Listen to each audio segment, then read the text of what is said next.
Harry Potter and the Deathly Hallows, Part 1. So Harry Potter and the Deathly Hallows Part 1 was once again directed by David Yates and tells a story about Harry, Hermione, and Ron skipping school to go on the quest to defeat Voldemort by destroying the Horcruxes. Wow, that would make an interesting Option 1. Go to school. Option 2. Put your feet in a toilet.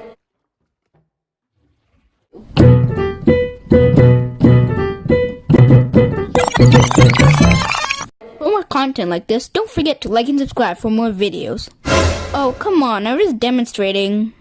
Oh, well, I guess I'll just sign into a different account to demonstrate. Don't forget to subscribe and click the notification bell for more videos. Before we get started, please just remember that this is just my opinion, and my opinion isn't the right opinion, it's just my opinion. I'd love to hear your opinion down below. Without further ado, let's get started with some of the positives. The big positive for me in this movie is the sense of vulnerability. This movie has different events taking place that aren't going the most well for our characters, especially the quest. They're fighting with one another, they don't know what to do. Vulnerable characters help make the conclusion more satisfying and earned, and their characters feel more relatable and real. For example, there was a dance scene with Harry and Hermione that I enjoyed. It really conveyed the vulnerability of these characters still trying to make the most of it.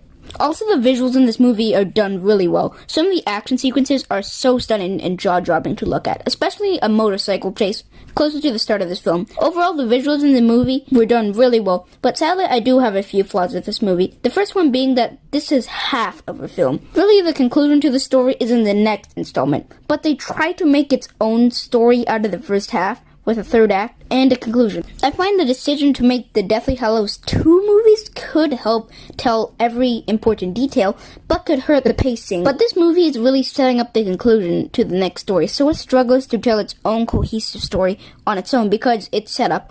I think that this is due to the first half of any story is mostly set up. Sure, they do resolve a few plot lines and destroy a few Horcruxes, but that's the overarching and overall story. Another movie where they destroyed a Horcrux would be The Chamber of Secrets. It had a sense of the overarching story in this franchise because there were some parts that were related to Horcruxes and defeating Voldemort. It also stood on its own by telling its own story about the Chamber of Secrets. Here, this movie struggles to stand on its own wall because it's mostly set up without telling its own unique stories, such as the Chamber of Secrets, which is one of the flaws of separating one story into 2 movies.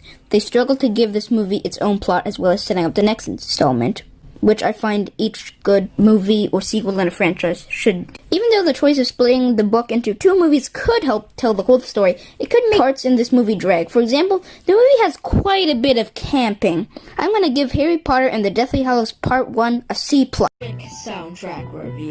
This soundtrack was scored and composed by Alexandra Desplat. I love how this soundtrack explores the darker side of Harry Potter, even though at times it could remove a bit of the awe and wonder of the previous soundtracks. I'll give the soundtrack an 8 out of 10.